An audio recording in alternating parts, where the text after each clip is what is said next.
En un viaje que nos llevará a través de los misterios más profundos de la religión judía, vamos a descubrir cómo el Templo de Jerusalén y sus teologías influenciaron la manera en que los creyentes percibían su relación con lo divino. Pero, ¿cómo se manifestaba esta relación en la liturgia?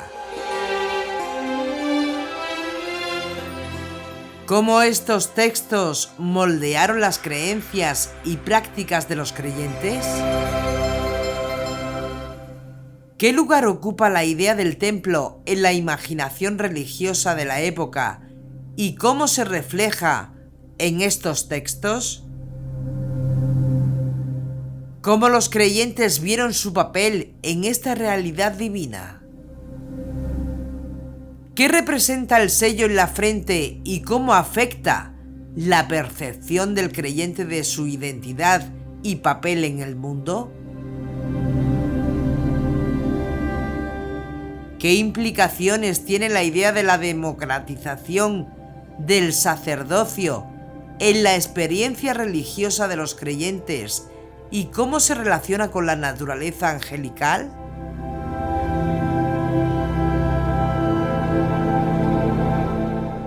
Acompáñanos en este viaje por los textos sagrados para descubrir cómo el Templo de Jerusalén fue utilizado como un marco conceptual para explicar las experiencias religiosas más vitales de la época.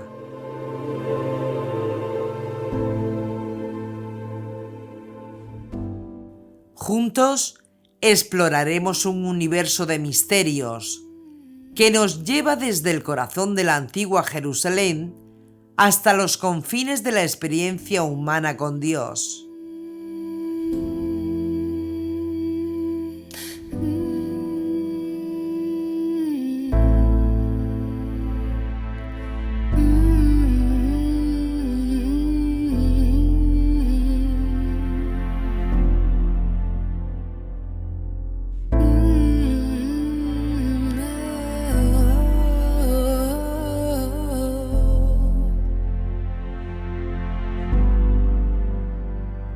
In the ways of the weak, the time's been bleak, I know. You're the fight, the cream, the strength in me, I know.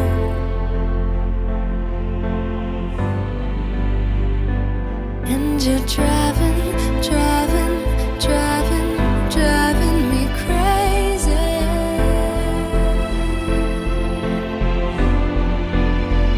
You keep on running and running and running and running lately.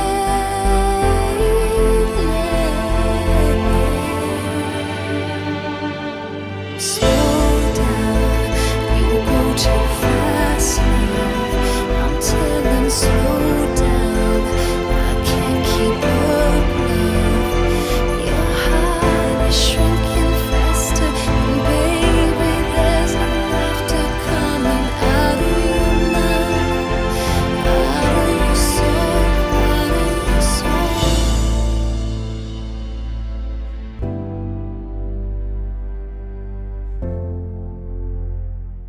Los secretos de Yeshua, capítulo 5. El sello del Cordero en la frente.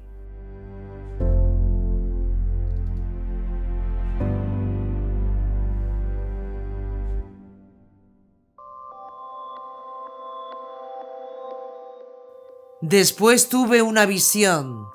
He aquí que una puerta estaba abierta en el cielo, y aquella voz que había oído antes, como voz de trompeta que hablara conmigo, me decía: sube acá, que te voy a enseñar lo que ha de suceder después. Al instante caí en éxtasis.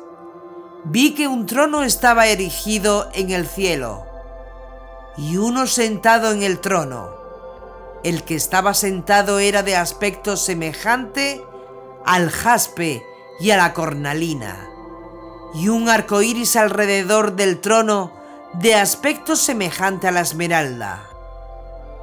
Vi 24 tronos alrededor del trono, y sentados en los tronos a 24 ancianos con vestiduras blancas y coronas de oro sobre sus cabezas. Del trono salen relámpagos y fragor y truenos. Delante del trono arden 7 antorchas de fuego, que son los 7 espíritus de Dios. Delante del trono, como un mar transparente semejante al cristal. En medio del trono y en torno al trono, 4 vivientes llenos de ojos, por delante y por detrás. Apocalipsis 4, 1-6.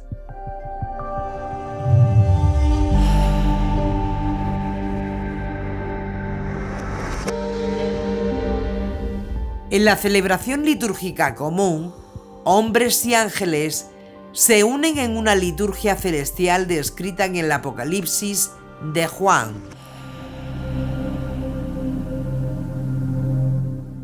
Este texto ha sido considerado uno de los más fascinantes e influyentes del cristianismo primitivo y ha despertado una gran variedad de emociones en las comunidades cristianas a lo largo de los años.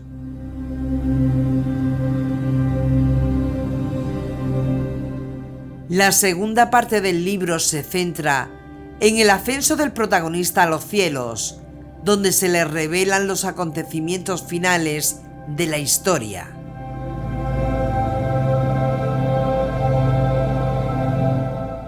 Todo comienza de manera abrupta e inesperada cuando Juan contempla las puertas del cielo abiertas y escucha una voz que lo llama como una trompeta. El protagonista del Apocalipsis de Juan, poseído por el Espíritu, es transportado sin preámbulos al trono de Dios en los cielos. Allí se encuentra inmerso en una liturgia grandiosa, que se desarrolla a través de la entonación progresiva y armoniosa de himnos solemnes. El primero de estos himnos es entonado por 4 criaturas vivientes o querubines que rodean el trono divino. Estos seres tienen la apariencia de un león, un becerro, un ser humano y un águila volando respectivamente. Cada uno de ellos posee 6 alas y está repleto de ojos a su alrededor. De manera unánime, las criaturas vivientes aclaman día y noche sin cesar un himno dirigido a Dios. Santo, santo, santo, Señor Dios Todopoderoso, aquel que era, que es y que va a venir. Apocalipsis 4:8.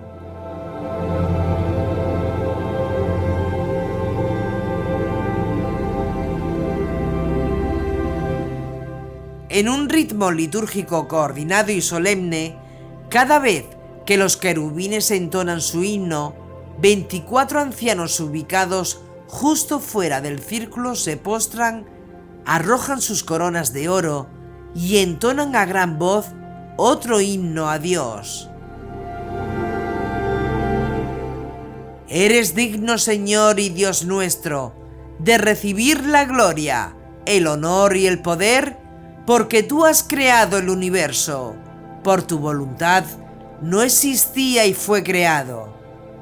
Apocalipsis 4:11.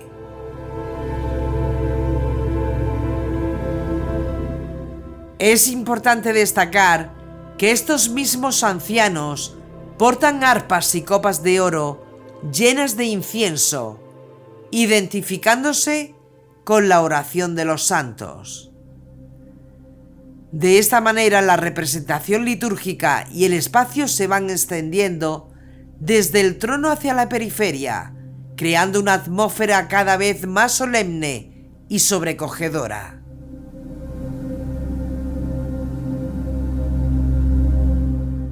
En el momento actual de la liturgia celestial, los himnos de alabanza se dirigen hacia el Cordero. El ángel principal, con voz enérgica, pregunta si hay alguien capaz de abrir el libro con los sellos que Dios sostiene en su mano derecha. La respuesta es contundente. Solo el león de la tribu de Judá, de la raíz de David, elementos reales, el Cordero inmolado, elementos sacerdotales, situado entre el trono junto con los ancianos, solo el Cordero puede abrir el libro, romper los sellos y leer su contenido. En ese momento, la segunda parte de la liturgia celestial se desata. Los 4 querubines y los 24 ancianos se postran ante él con arpas e incensarios, cantando un himno nuevo mientras entonan: Cuando lo tomó, los 4 vivientes y los 24 ancianos se postraron delante del Cordero. Tenía cada uno una cítara y copas de oro llenas de perfumes, que son las oraciones de los santos, y cantan un cántico nuevo diciendo: Eres digno de tomar el libro y abrir sus sellos, porque fuiste degollado y compraste para Dios con tu sangre hombres de toda raza, lengua, pueblo y nación, y has hecho de ellos para nuestro Dios un reino de sacerdotes, y reinan sobre la tierra. Apocalipsis 5, 8, 10.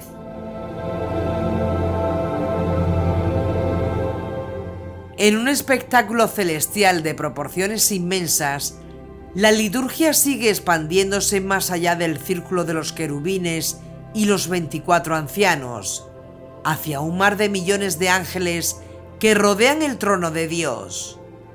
Con una voz potente, proclaman la grandeza del Cordero degollado diciendo: Y decían con fuerte voz: Digno es el Cordero degollado de recibir el poder, la riqueza, la sabiduría, la fuerza, el honor, la gloria y la alabanza. Apocalipsis 5, 12.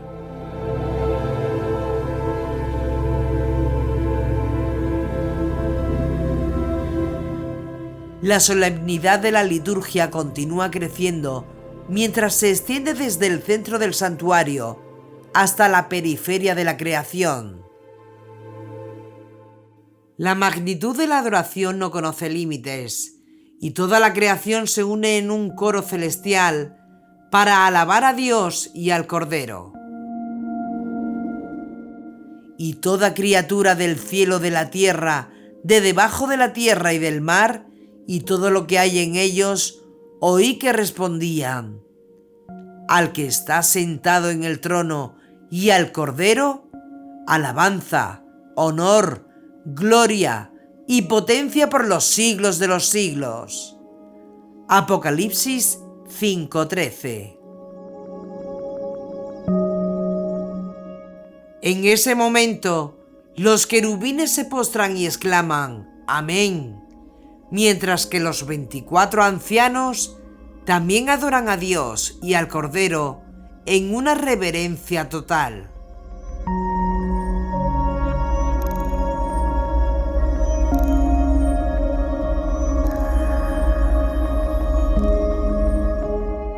Y el movimiento litúrgico alcanza su clímax en este punto, donde se vuelve desde la periferia hasta el corazón del círculo divino. Es entonces cuando el Cordero toma el libro de las manos de Dios, lo abre y da lugar a la redención prometida por Dios. La liturgia celestial ha llegado a su fin, pero su impacto es eterno. En estos versículos se nos presenta una imagen impresionante de la liturgia que tiene lugar en el cuarto del trono de Dios. Los querubines Los 24 ancianos, miriadas de ángeles y la creación entera participan en esta liturgia al modo sacerdotal y levítico, en círculos concéntricos. Pero, ¿qué significa esto para los cristianos de las comunidades joánicas? ¿Acaso ellos también participan en esta misma liturgia celestial y entonan los mismos himnos? Si es así, ¿se estaría unificando la liturgia celestial en el trono de Dios con la terrenal? ¿Están los seres celestiales y la comunidad cristiana alabando a Dios y al Cordero en perfecta armonía? ¿Existen pruebas que nos permitan afirmar con seguridad la unidad de ambas celebraciones? Y lo más importante, ¿hasta qué punto se entendía un texto que tenía claras connotaciones comunitarias y litúrgicas como una descripción de una experiencia religiosa? Y si esto fuera así, ¿de qué experiencia religiosa estamos hablando? Finalmente, ¿cómo se manifiesta el ideal transformador que subyace en esta liturgia y que puede transformar al individuo y a la comunidad en su conjunto? Nos enfrentamos a un fascinante texto litúrgico que plantea muchas preguntas importantes sobre el judeocristianismo primitivo.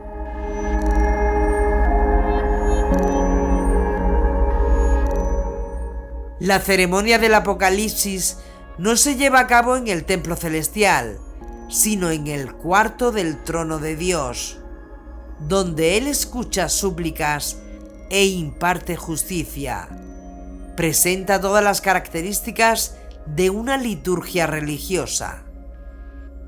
La adoración, las postraciones, los himnos, el incienso y los movimientos coordinados hablan de una liturgia celestial que recuerda a las celebradas por los sacerdotes y levitas en el templo de Jerusalén.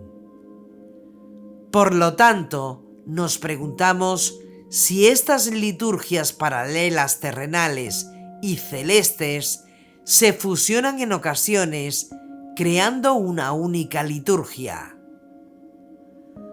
Para responder a esta pregunta, tenemos que examinar dos textos judíos relevantes que indican una respuesta afirmativa. A partir de ahí, se puede comprender la relación entre los himnos celestes y los recitados en los servicios litúrgicos y cómo el texto del Apocalipsis puede entenderse como una experiencia religiosa de unión litúrgica.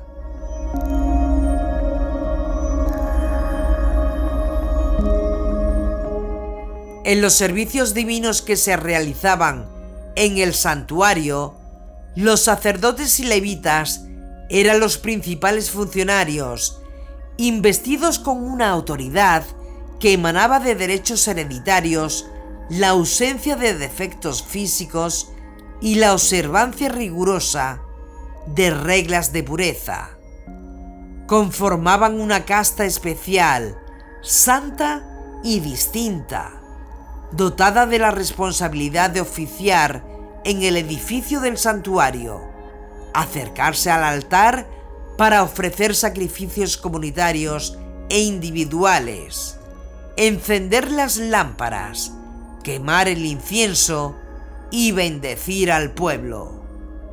En conjunto con los levitas, se encargaban de cantar los salmos, si bien solo ellos eran los que hacían sonar las trompetas al inicio de las canciones y entre los capítulos. Además de oficiar como guardianes de las puertas, en cuya tarea se desempeñaban, en conjunto con los levitas, los sacerdotes ocupaban un lugar más destacado para subrayar su estatus superior. En las tareas sagradas del santuario, los levitas ocupaban un papel menos relevante que los sacerdotes, una distinción que se hace patente en las descripciones de los rituales en el Eclesiástico y en Macabeos, pero no en textos anteriores al exilio como Esdras, Nehemías y Crónicas. La clasificación de los levitas, según sus linajes, como se describe en el primer libro de Crónicas 9, se mantuvo hasta la destrucción del templo por los romanos. Su trabajo se limitaba a vigilar las entradas de los diferentes pórticos y a cantar los salmos en la línea divisoria entre el atrio de los sacerdotes y el de los israelitas. Como guardianes de las puertas, los levitas supervisaban a los visitantes, asegurándose en particular del cumplimiento de las estrictas normas de pureza. Además, se encargaban de la seguridad del templo, realizando guardia día y noche y cerrando las puertas en momentos determinados. Al mismo tiempo, mantenían el lugar sagrado en perfectas condiciones de limpieza y orden.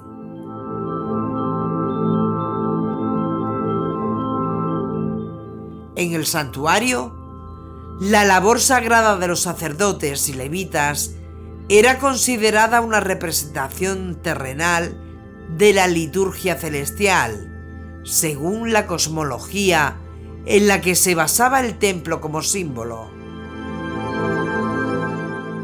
Esta creencia se puede encontrar en diversas tradiciones, como en Isaías 6, donde se describe una visión del trono de Dios rodeado por serafines que alaban su santidad en un tono litúrgico. También en el Salmo 89 y en el primero de Enoc, donde se habla de la asamblea de santos y miríadas de ángeles que adoran y sirven a Dios sin cesar, incluso en la noche. En el segundo de Enoc se describe una visión del séptimo cielo, donde los arcángeles y seres incorpóreos se organizan en 10 gradas según su categoría y adoran al Señor en una luz inmensa, cantando himnos en voz baja y suave. Estos ejemplos y otros similares, como en el Testamento de Leví y el Apocalipsis de Abraham, muestran cómo el servicio litúrgico en el santuario era visto como una representación simbólica de la adoración celestial y cómo esta creencia era compartida en diversas tradiciones religiosas antiguas.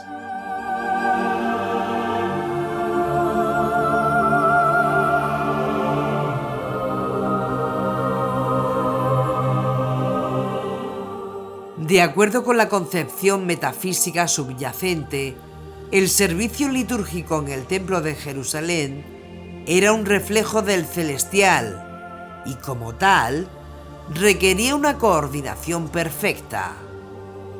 Esta idea se basaba en la creencia de que el cielo era una especie de templo-palacio de Dios, una imagen idealizada del Templo de Jerusalén, donde Dios habitaba con su corte de seres celestiales, que le servían y lo alababan. Esta cosmovisión compartida por la audiencia o lector dotaba al Apocalipsis de una cualidad trascendental y lo convertía en una descripción de la realidad celestial, poblada por ángeles, tronos y liturgias. Es importante destacar que la coordinación entre el servicio litúrgico celestial y terrenal era de suma importancia, ya que de ello dependía la validez de la liturgia en el Templo de Jerusalén. Esta coordinación se refleja de manera especial en la carta a Aristeas, un apócrifo mencionado anteriormente que describe el servicio litúrgico en Jerusalén como superior a cualquier realidad terrena, es decir, como una revelación en la tierra de lo que sucede en el mundo celestial.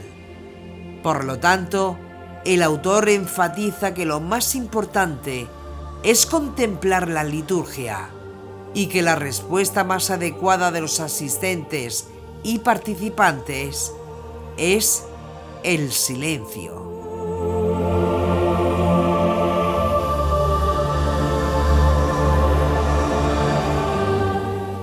Es importante destacar que en la coordinación del servicio litúrgico celestial y terreno no siempre se respeta la distinción entre el espacio humano y divino. En algunos textos sagrados se descubre una comunión entre ambos planos, donde la comunidad creyente celebra la liturgia en compañía de los ángeles celestiales. Esta creencia de una invasión divina en el mundo humano está relacionada con la concepción del templo como lugar sagrado de encuentro con Dios y su corte celestial. Dos escritos revelan cómo esta invasión de lo divino y lo humano era una creencia relacionada con el templo: los cánticos del sacrificio sabático y los himnos de Kedushá. En ellos se muestra cómo la comunidad celebra la liturgia en comunión con los ángeles celestiales.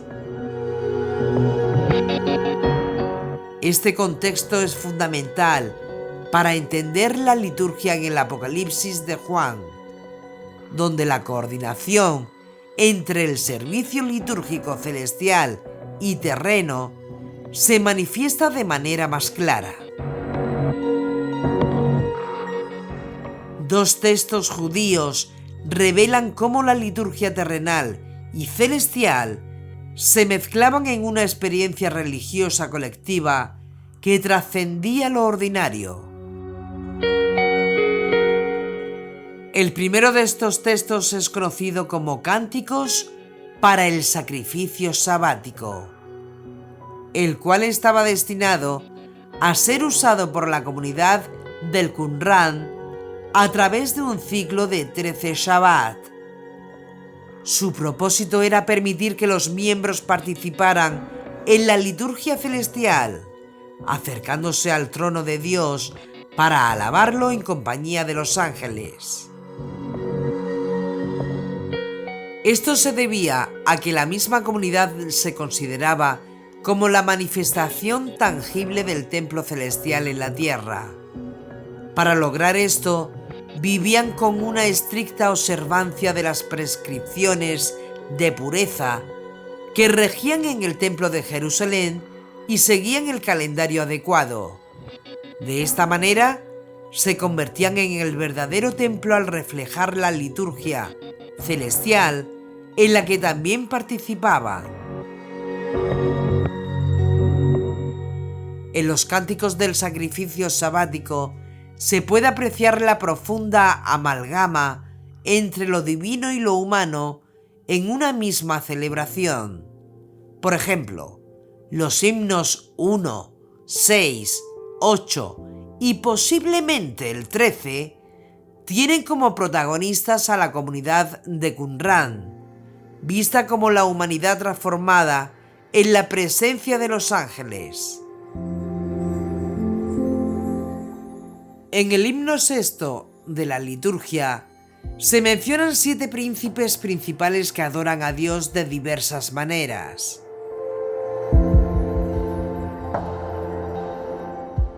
Es interesante destacar que estos príncipes o ángeles pueden ser una referencia a miembros de la comunidad transformados. La transformación de la comunidad en seres angelicales, tanto como la de Adán, no debería sorprender, ya que se encuentra ampliamente documentada en la literatura veterotestamentaria y apócrifa. La metamorfosis del creyente en un ser celestial puede ser temporal o definitiva, ocurriendo temporalmente cuando el individuo tiene una visión de los reinos celestiales, como en el caso del segundo de Enoc, en el que el protagonista es ungido y vestido con la apariencia de los gloriosos ángeles. La transformación definitiva se producirá al final de los tiempos, tal como se describe en Marcos 12:25, donde Yeshua afirma que cuando los hombres y mujeres resuciten de entre los muertos, serán como ángeles en el cielo, así como también en 4 Esdras 15, 37, 48 y Daniel 12:3. En otras palabras, la comunidad, al entonar estos himnos, no solo busca participar en la liturgia celestial, sino también transformarse en seres celestiales.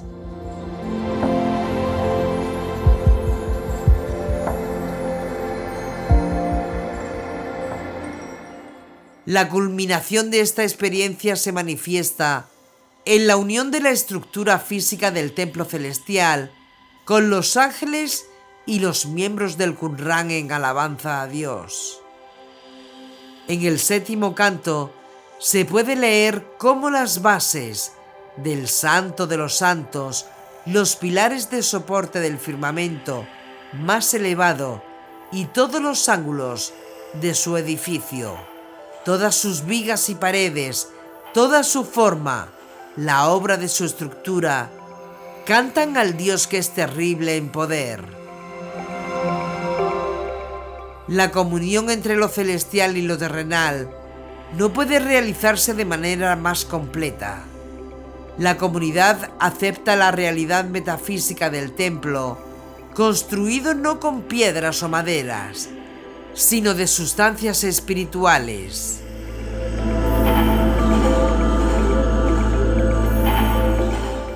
En términos generales, la participación en un servicio litúrgico es una experiencia religiosa cotidiana que involucra estados de conciencia y percepciones somáticas que influyen en la práctica diaria del individuo. Sin embargo, los cantos del sacrificio sabático sugieren que los miembros de la comunidad Qumran también buscaban una experiencia religiosa extraordinaria de carácter colectivo. Esta experiencia implicaba la transformación de todos los presentes en ángeles y la alabanza a Dios en su trono celestial, mientras que la estructura material que los rodeaba cobraba vida. Esta vivencia sugiere la posibilidad de un estado alternativo de conciencia que trasciende la experiencia cotidiana.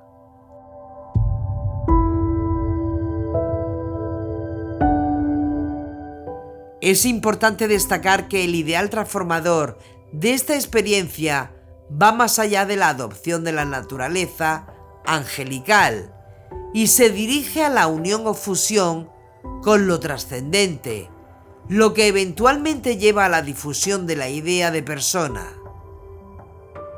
En otras palabras, el individuo se disuelve en el todo a través de la unión litúrgica.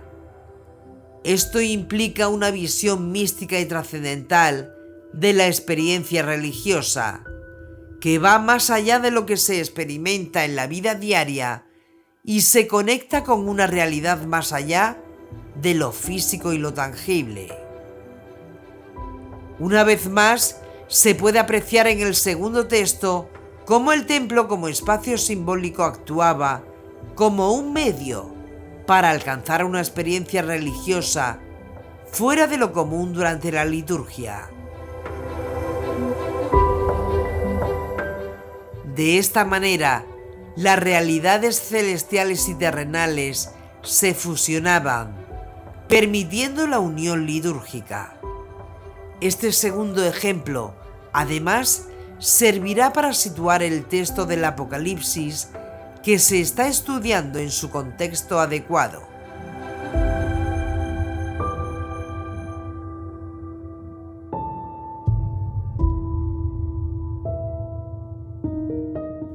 Continuando con la exploración de la comunión entre la liturgia celestial y terrena, el siguiente ejemplo se desprende del corpus literario Gehalot 12, específicamente de los himnos de Kedushá 94, 106, 152, 197, que se compilan en la obra conocida como las Gehalot Rabati.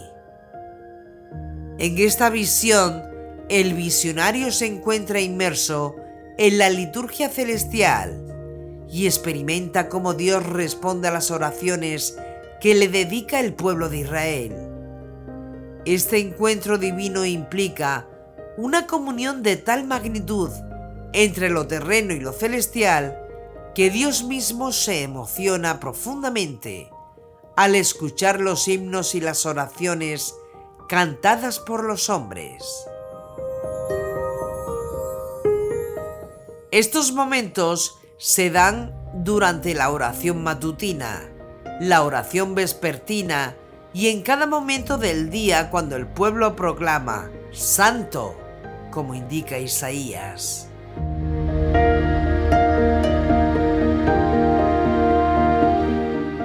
En estos momentos, el aire que exhala el pueblo eleva un aroma placentero ante Dios, mientras que sus ojos se elevan para encontrarse con los ojos divinos. Esta es la única hora en la que Dios experimenta gozo.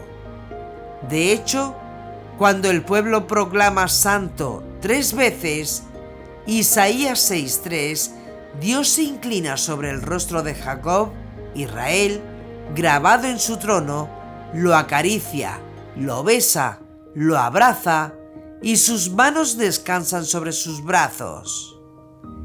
Este pasaje es impactante, pues revela el grado de conexión íntima entre la liturgia celestial y terrenal.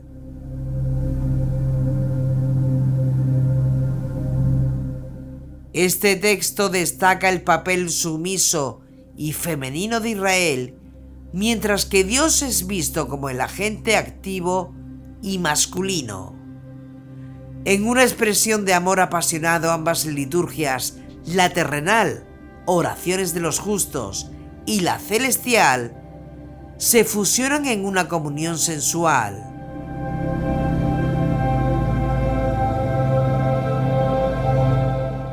En estos momentos, el aire que exhala el pueblo eleva un aroma placentero ante Dios, mientras que sus ojos se elevan para encontrarse con los ojos divinos. Esta es la única hora en la que Dios experimenta gozo. De hecho, cuando el pueblo proclama Santo 3 veces, Isaías 6:3, Dios se inclina sobre el rostro de Jacob, Israel, grabado en su trono, lo acaricia, lo besa, lo abraza y sus manos descansan sobre sus brazos.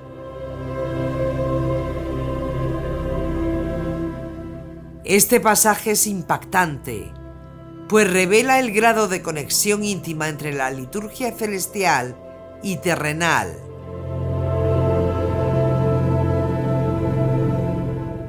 Este texto destaca el papel sumiso y femenino de Israel, mientras que Dios es visto como el agente activo y masculino. En una expresión de amor apasionado, ambas liturgias, la terrenal, oraciones de los justos, y la celestial, Dios abrazando y besando la imagen de Jacob, se fusionan en una comunión.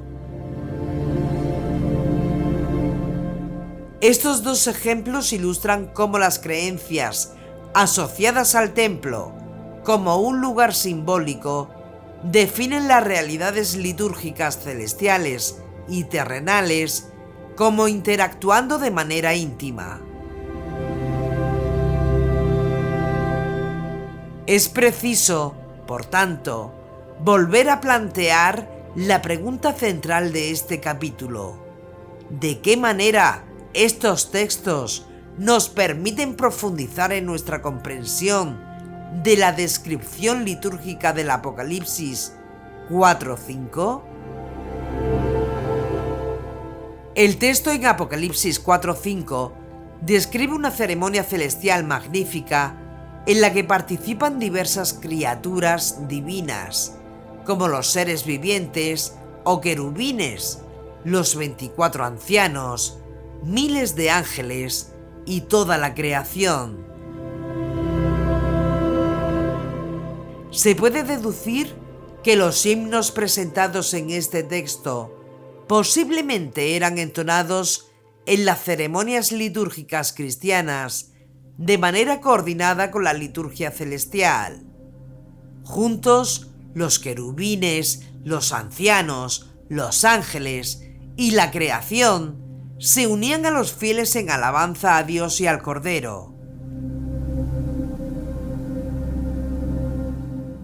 Si el texto tiene sentido como expresión de una supuesta experiencia religiosa, es porque los valores y creencias que lo definen eran compartidos por el autor y los creyentes que participaron en la visión.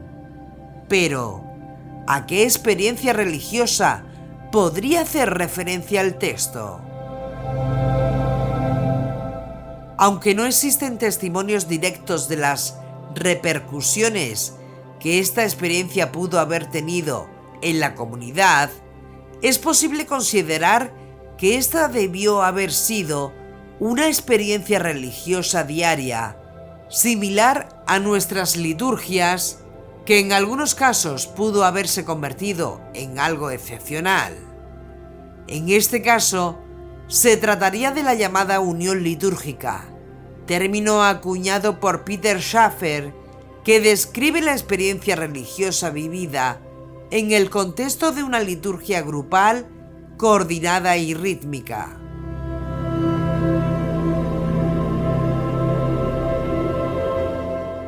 Algunas de las creencias y valores expresados en el texto apuntan a esta posibilidad. Las fronteras entre la liturgia celestial y humana se desvanecían mediante los cánticos e himnos entonados en conjunto. El creyente que participaba en esta experiencia se sentía transformado, asumiendo la naturaleza angélica de sus anfitriones en los cielos, y el clímax, al igual que en los cánticos del sacrificio sabático, se alcanzaba cuando los creyentes en Yeshua se fusionaban con la estructura misma del templo celestial en las alabanzas divinas.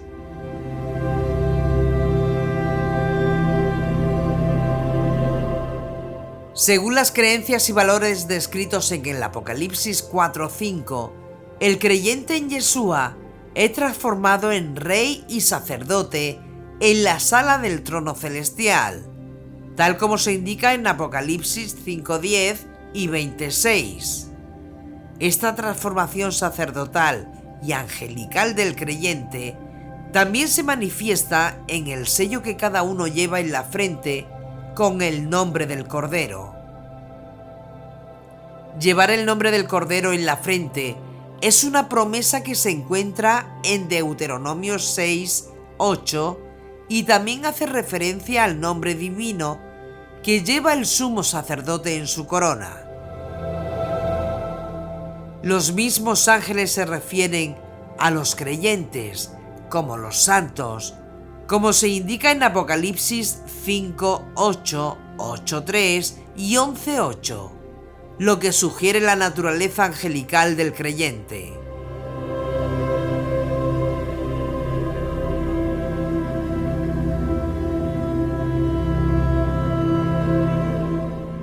Es importante destacar que esta democratización de la naturaleza sacerdotal del creyente hace obsoleta la antigua distinción entre sacerdotes y levitas en el templo de Jerusalén.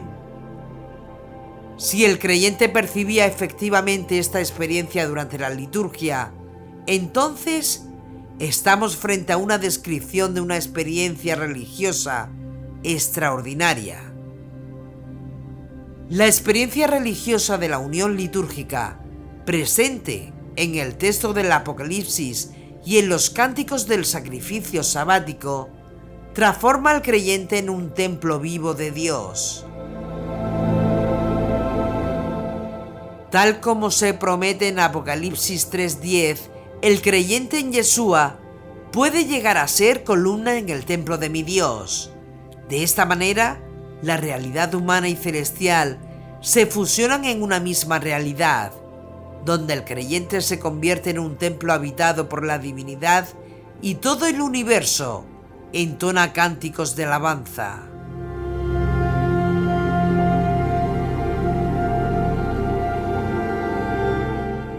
Este proceso transformativo borra la distinción entre el templo y el creyente, permitiendo que ambos se fundan en una única realidad que adora a Dios.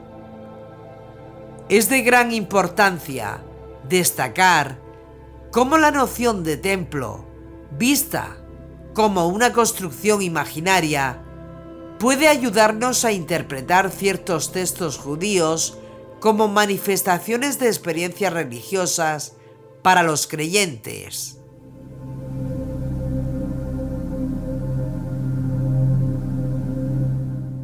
En el caso del Apocalipsis, es posible que estas experiencias hayan sido un consuelo para algunas comunidades nazarenas, que aún recordando los tiempos difíciles de la persecución bajo el emperador Nerón, ahora estaban siendo oprimidas por las políticas del emperador Domiciano, quien promovía su propia adoración y amenazaba con perseguir a aquellos que se negaban a seguirla.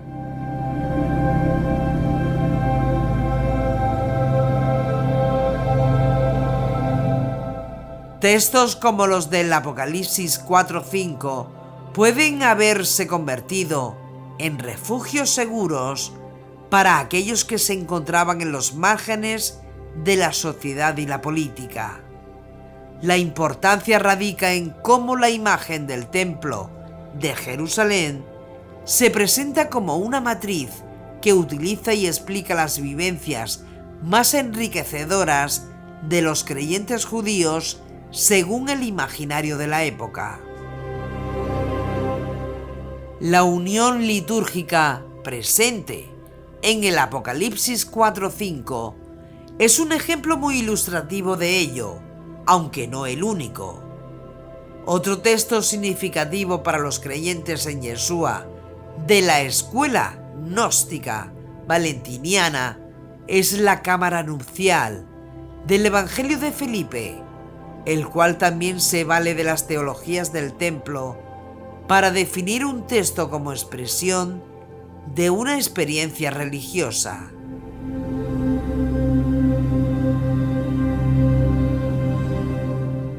A través de la comprensión de los textos religiosos antiguos, se puede vislumbrar cómo la percepción del templo como una realidad imaginada ayudó a definir ciertos textos como reflejos de experiencias religiosas para quienes lo leían o escuchaban.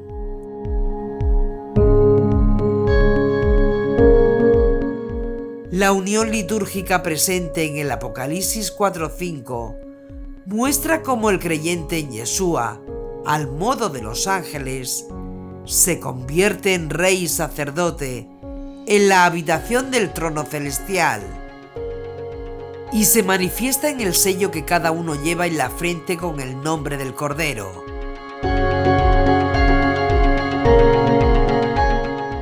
Llevar el nombre del Cordero en la frente no solo nos lleva a la promesa de Deuteronomio 6:8, sino que también al nombre divino que lleva el sumo sacerdote en su corona.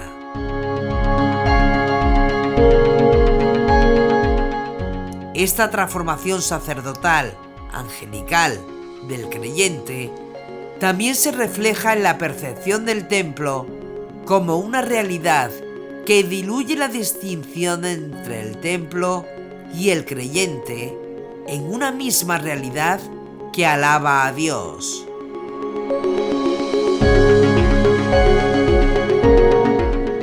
Así, estos textos religiosos se convierten en refugios para quienes se ubican en la marginalidad social y política.